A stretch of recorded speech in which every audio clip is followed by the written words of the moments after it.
Hello दोस्तों, सुखपुरा गांव बिहार के उन गांवों में से एक था जहां समय जैसे थम सा गया हो। गंगा की छोटी सी धारा के किनारे बसे इस गांव में 200 परिवार रहते थे। मुख्य सड़क पर एक पुराना बरगद का पेड़ था जहां गांव के बुजुर्ग शाम को बैठकर गपशप किया करते थे।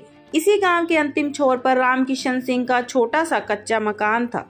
रामकिशन अपने 3 बेटों राहुल, विजय, अनिल और बेटी प्रिया के साथ रहते थे। उनकी पत्नी गीता देवी की मृत्यु प्रिया के जन्म के समय ही हो गई थी। परिवार के पास 2 एकड़ की वह पुश्तैनी जमीन थी जिस पर वे धान और गेहूं की खेती करते थे। रामकिशन ने अपनी तीनों बेटों की शादी बिना किसी ऋण के सादगी से कर दी थी। उनकी बहुएं राधा, मीना और सोनम भी खेती किसानी में हाथ बटाती थी। लेकिन रामकिशन का सपना था कि उनकी बेटी प्रिया की शादी इतनी धूमधाम से हो कि पूरा गांव याद रखे। वह हर महीने थोड़े थोड़े पैसे बचाकर प्रिया की शादी के लिए जमा कर रहे थे। उन्होंने शहर के एक अच्छे परिवार में रिश्ता भी तय कर लिया था।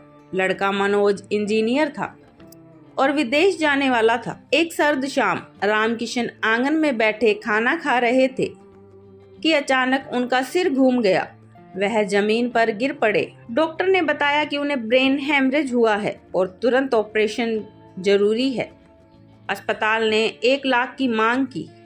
भाइयों ने प्रिया की शादी के लिए जमा किए 80,000 और कुछ जेवर बेचकर पैसे जुटाए, लेकिन दुर्भाग्य से ऑपरेशन असफल रहा और 15 दिन बाद रामकिशन की मृत्यु हो गई। अब प्रिया की शादी में सिर्फ 3 महीने बचे थे। ससुराल वालों ने 2 लाख नगद, सोना और अन्य सामान की मांग की थी। भाइयों के पास अब कुछ नहीं बचा था। गांव के साहूकार बलराम दास ने पैसे देने की पेशकश की, लेकिन बदले में उनकी जमीन मांगी। भाइयों ने इनकार कर दिया क्योंकि वह जमीन उनके पूर्वजों की थी। भाइयों ने ग्रामीण बैंक से लोन लेने की कोशिश की।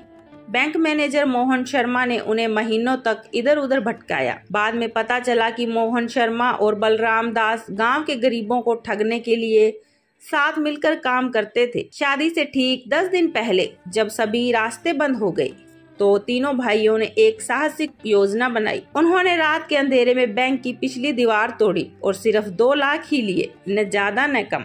बाकी पैसे और कीमती सामान वहीं छोड़ दिए।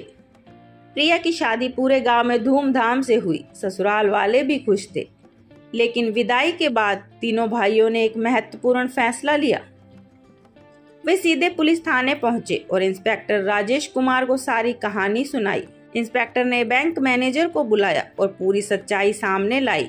भाइयों का लोन स्वीकृत हुआ, बैंक मैनेजर का स्थानांतरण हुआ, बलराम दास के खिलाफ जांच शुरू हुई। गांव वालों ने भाइयों की ईमानदारी की सराहना की। इस घटना के बाद प्रिया अपने पति के साथ खुशहाल जीवन बिता रही है। तीनों भाइयों ने मिलकर जैविक खेती शुरू की।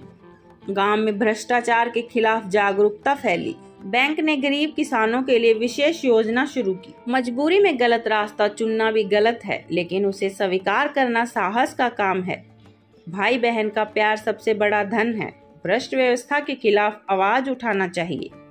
समाज में ईमानदारी की हमेशा जीत होती है। दोस्तों, यह कहानी सिर्फ 3 भाइयों की नहीं बल्कि हर उस व्यक्ति की है जो मजबूरियों के बावजूद अपनी ईमानदारी नहीं खोता। जीवन में चुनौतियां आती हैं, लेकिन सच्चाई और हिम्मत से हर मुश्किल का सामना किया जा सकता है। दोस्तों, कहानी अच्छी लगी हो तो वीडियो को लाइक करें, कमेंट करें और चैनल को सब्सक्राइब जरूर करें। धन्यवाद।